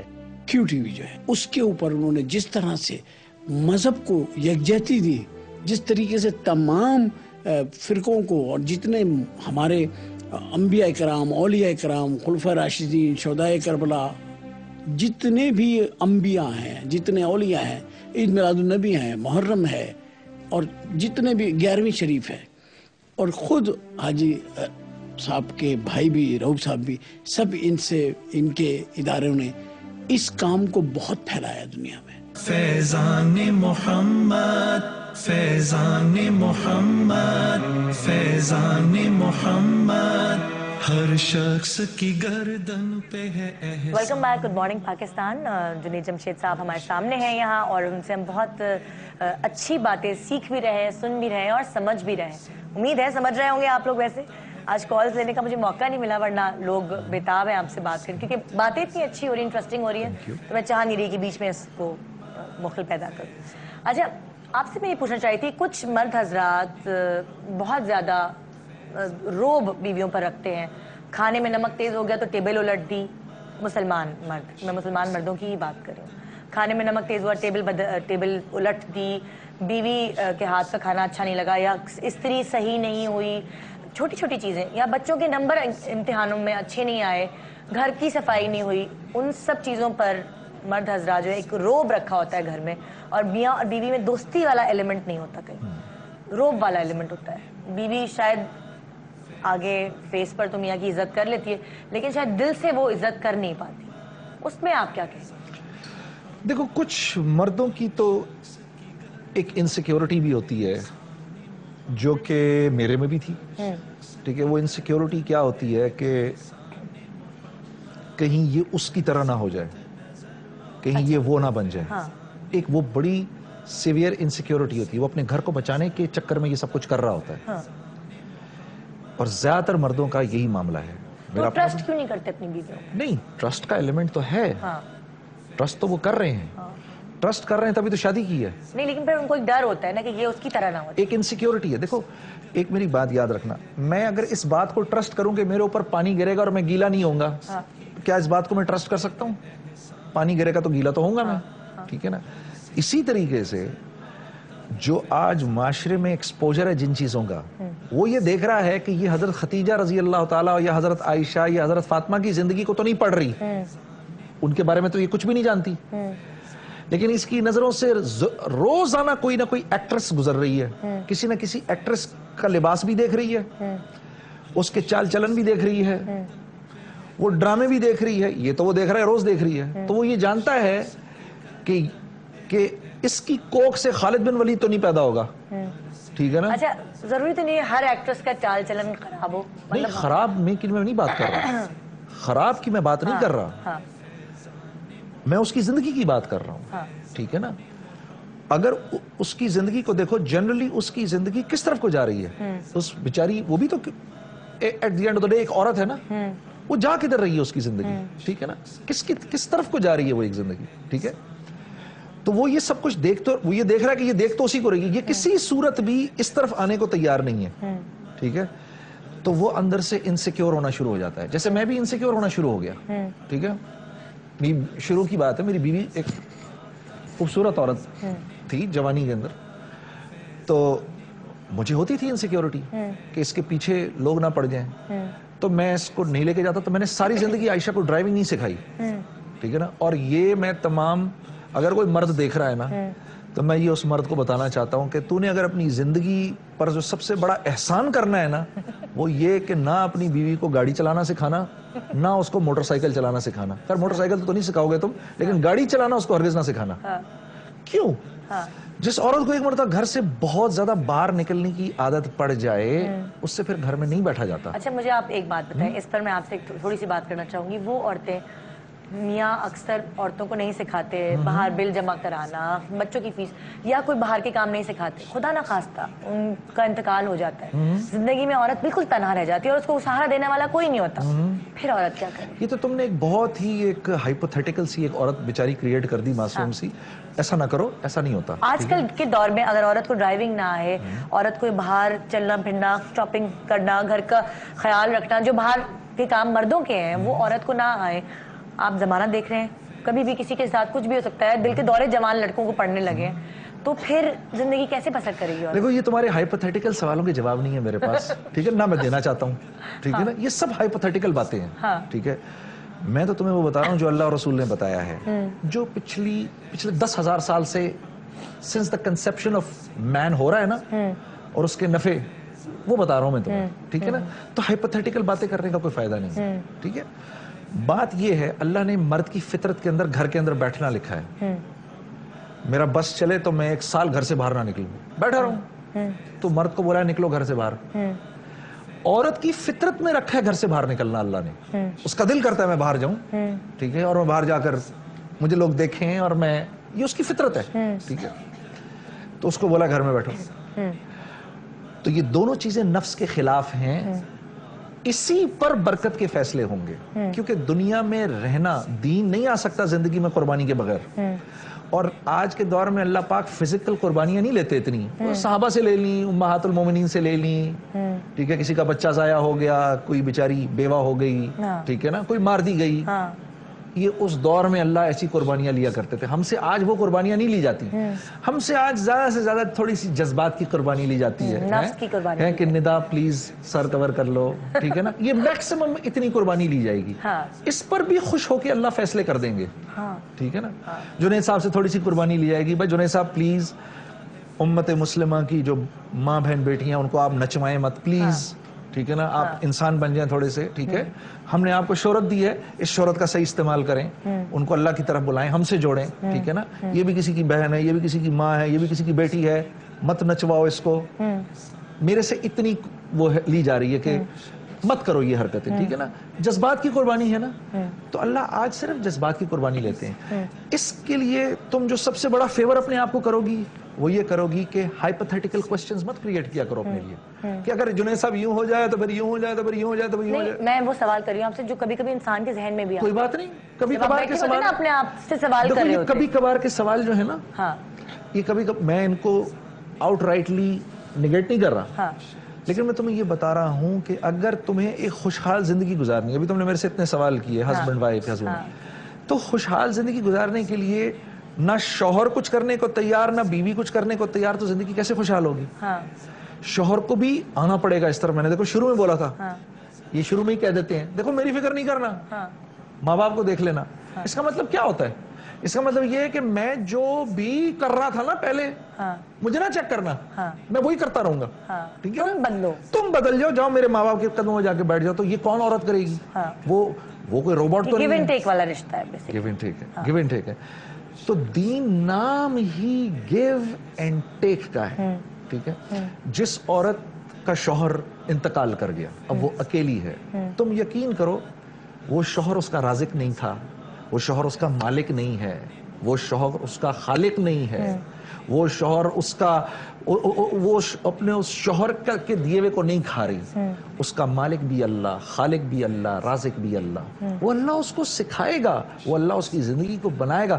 وہ اگر حتی الامکان کوشش یہ کرے گی کہ میرے سے اللہ کے حکم نہ ٹوٹیں، اللہ اس کی عصمت کی حفاظت کریں گے. اللہ خود نظام بناتے ہیں عصمت کی. حضرت ابراہیم علیہ السلام کی جو بیوی تھی حضرت سارہ، وقت کے بادشاہ نے ان پر دست درازی کی کوشش کی.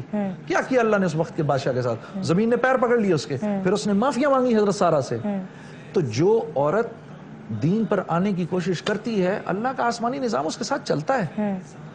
تو اس کے لیے تھوڑی سی بس ہمت کی ضرورت ہے، ٹھیک ہے نا. اور ہمت کہاں سے آتی ہے؟ ماحول میں. اللہ والوں کے ماحول میں بیٹھو، نیک لوگوں کے ماحول میں بیٹھو، ہمت آ جاتی ہے.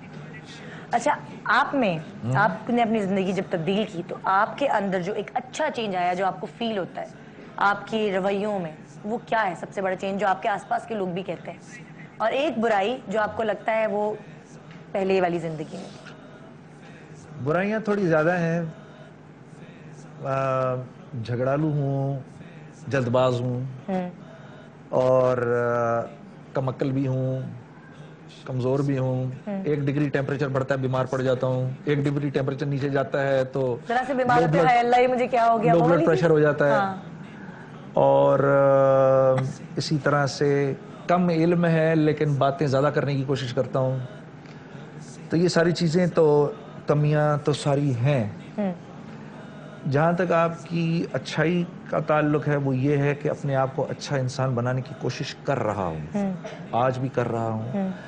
اور میں نے سمجھتا ہوں کہ میں نے جو اپنے آپ کو سب سے بڑا فیور کیا وہ یہ کیا کہ میں نے اپنے ارد گرد دوست ایسے بنا لیے جو کہ مجھے ہر وقت چیک کرتے رہتے ہیں. کبھی کبھار مسجد جانے میں کمی آ جاتی ہے، کوئی نہ کوئی دوست پکڑ لیتے ہیں. سعید انور میرا دوست ہے بہت اچھا، ٹھیک ہے نا، ہمارا کرکٹ پلیئر جو تھے، سعید بہت اچھا دوست ہے، وہ چیک کر لے گا. اسی طرح اور بھی بہت سارے دوست ہیں ایسے، ٹھیک ہے. کبھی اس میں کمی آتی ہے وہ آ کے لے جاتے ہیں آپ کو. کبھی اللہ کے راستے میں نکلنے میں، ابھی میں آپ سے بات کر رہا ہوں یہاں سے میں سیدھا جماعت میں جاؤں گا، ٹھیک ہے نا، 3 دن کے لیے، فرائیڈے سیٹرڈے سنڈے میں ادھر لگاؤں گا.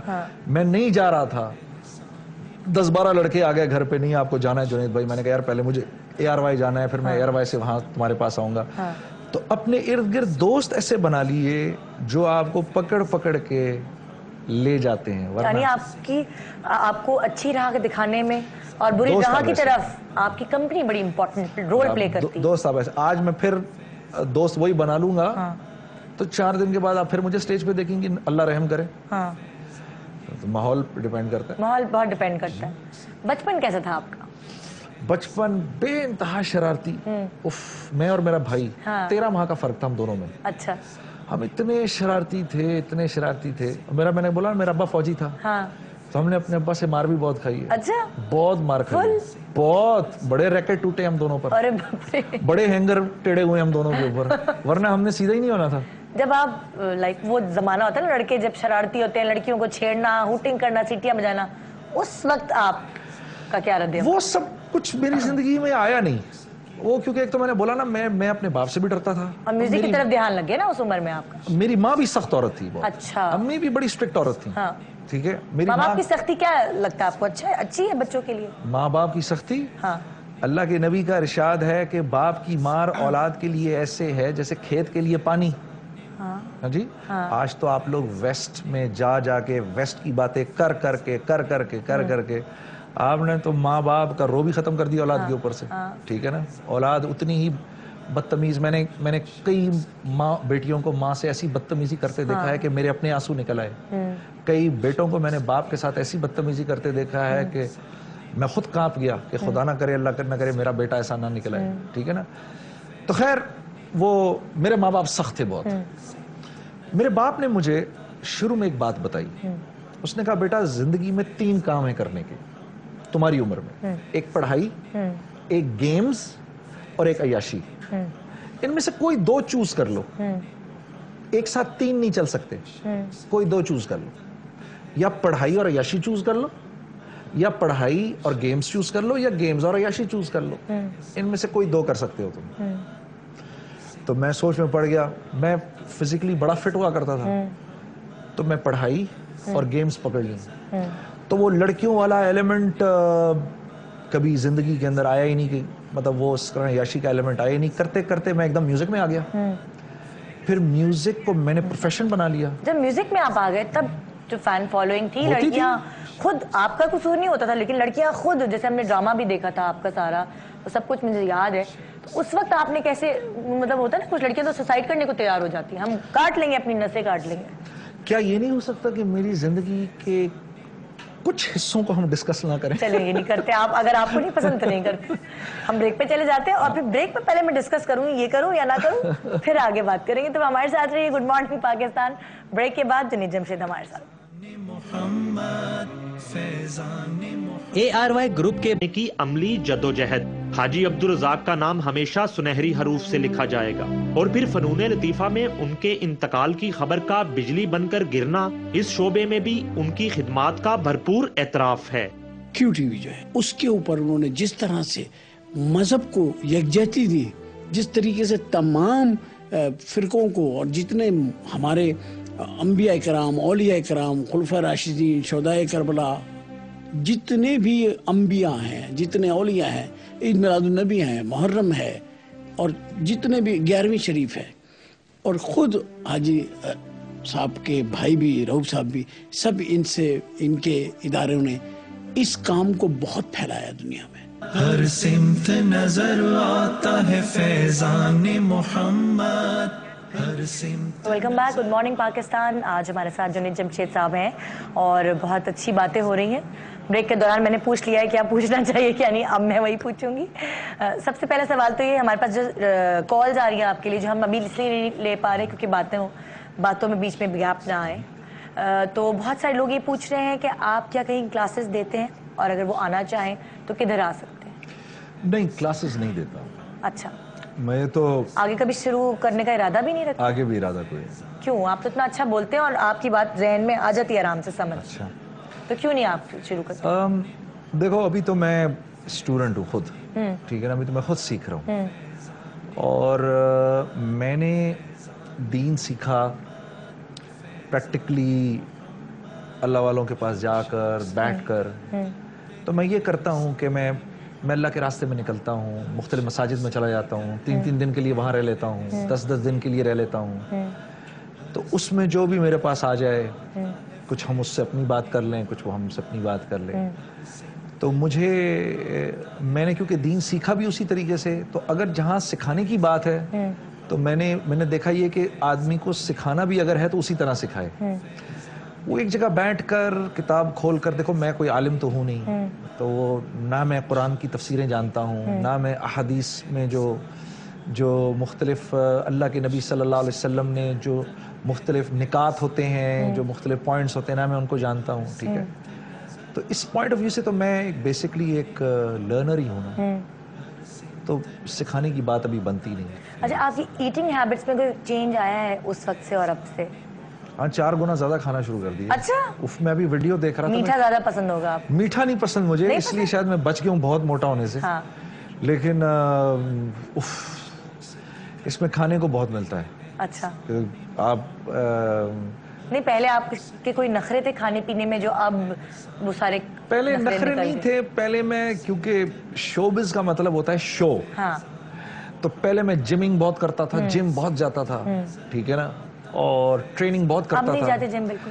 اب ٹائم نہ ملنے کی وجہ سے, حالانکہ میرا دل بڑا وہ ہوتا ہے, واک کرتے ہیں, ایکسرسائز کرتے ہیں. وہ میرے دونوں لڑکوں کو جمنگ کا شوق ہے, وہ دونوں جم جاتے ہیں, ٹھیک ہے, اور میں ان کو دیکھتا ہوں اور میں اندر ترستا ہوں کہ اب ایسے واک وغیرہ کر لیتا ہوں. لیکن میں یہ سمجھتا ہوں کہ یار تھوڑی بہت ایکسرسائز ہر مرد کو کرنی چاہیے. مرد کو کیا, عورت کو بھی کرنی چاہیے. لباس آپ ہمیشہ شلوار قمیض رکھتے ہیں, کبھی آپ پینٹ شرٹ یا کچھ اس طرح کی چیز؟ اب وہ میں نے تمہیں بولا نا کہ اس میں کوئی مجھے اعتراض نہیں ہے, لیکن مجھے مزہ آتا ہے, اچھا لگتا ہے. یہ اپنا میرے نبی کا لباس ہے, تو میں چاہتا ہوں کہ میں اس میں رہوں. جب سے اب تک آپ نے داڑھی بھی اتنی ہی رکھی, کبھی داڑھی بھی رکھی. مجھے مطلب یہ دیکھو, دین ہے, فطری چیز ہے, اٹس اے نیچرل تھنگ. جیسے جیسے اس کو اپناتے جاؤ گے نا, ویسے ویسے اس کی محبت دل میں آتی جاتی ہے, ایزی لگتا ہے. اب دیکھو نا, یہ میں نے رکھی بھی نا داڑھی, جب داڑھی نہیں تھی تو روز شیو مارنی پڑتی تھی. وہ آسان ہے کہ یہ آسان ہے؟ بتاؤ مجھے. اچھا, شعیب منصور صاحب نے آپ کو فلم کی آفر بھی کی تھی, خدا کی تھی, پھر آپ نے کیا کیا؟ بڑے پیار سے محبت سے ان کو منع کیا, وہ ناراض ہو گئے, پھر ان کو مناتا رہا. حالانکہ اس فلم میں کوئی ایسا کمرشل مووی نہیں تھی, وہ بیسکلی کوئی گانے اور وہ اس طرح کے نہیں تھے. ایکچولی ندا, جس چیز کو میں پریچ کر رہا تھا نا, وہ مووی ایگزیکٹلی اس کے اگینسٹ تھی. اچھا, ٹھیک ہے نا, آپ اس سے متفق نہیں ہوئے اسکرپٹ سے. شعیب کی محبت دل میں کم نہیں ہوئی, وہ ہو بھی نہیں سکتی, کہ میرا شعیب کا تعلق جو تھا نا وہ محبت کا تعلق تھا زیادہ, اور وہ آج بھی وہی ہے. ٹھیک ہے نا, ابھی بھی ملاقات رہتی ہے آپ کی ان سے؟ ملاقات کا ابھی ہمیں موقع نہیں ملا مصروفیت کی وجہ سے صرف, لیکن یہ ہے کہ فون پہ رابطہ شروع ہو گیا پھر سے, وہ مان گئے ہیں. وہ بھی ایک روٹی حسینہ کی طرح ہیں, روٹتے ہیں تو ایسا روٹتے ہیں کہ بس, وہ میں شکر ہے میں ان کو جانتا ہوں نا, تو میں بھی پیچھے ہی پڑ گیا ان کے کہ دوستی کریں دوستی کریں دوستی کریں دوستی کریں. پھر آخر انہوں نے تنگ آ کے کر لی میرے سے پھر سے دوستی. ہم اپنے پروگرام کو ختم کریں گے یہاں پہ, اور آپ کی ایک نعت اچھا سے ختم کریں گے. یہی سنا دوں, جو اس کے ایک آدھ بول سنا دوں جو آج کل آپ جو چل رہی ہے؟ سنا دیں بالکل. فیضان محمد فیضان محمد فیضان محمد فیضان محمد, ہر شخص کی گردن پہ ہے احسان محمد, ہر شخص کی گردن پہ ہے احسان محمد, ہر سمت نظر آتا ہے فیضان محمد. ممکن نہیں مجھ سے ہو بیان شان محمد, جبریل امی رہتے تھے دربان محمد. ہر دور میں باطل نے بہت زور لگایا, لیکن نہ بجھی مشعل قرآن محمد. امت میں ابو بکر کا ثانی نہیں کوئی, جو پاس تھا سب کر دیا قربان محمد.